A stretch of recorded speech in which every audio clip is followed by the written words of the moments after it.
Meet diffusion models.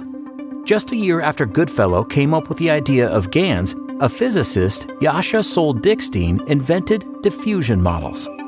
By that time, he already spent a few years helping NASA send rovers to Mars and came to Stanford to research non-equilibrium thermodynamics.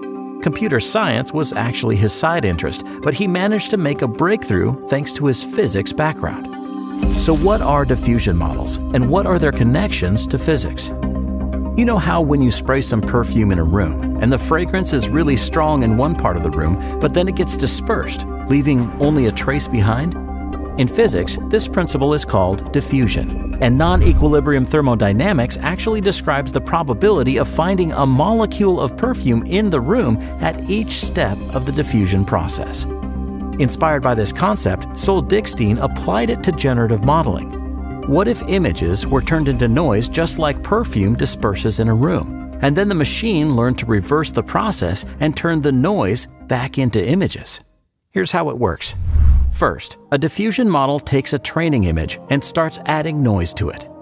With each step, the image loses its details until it becomes only noise. The idea is that the model learns what the image looks like at each stage, so it can then reconstruct it. During the reversal process, the model tries to predict what the next, less noisy image will look like. At first, the results will look far from the original image, but you tweak the parameters so with each iteration the model does better, until it finally shapes into a new image. Diffusion models quickly took the machine learning world by storm. By having multiple steps in the denoising process, they can create extremely detailed images. And the technology has been advancing at immense speed.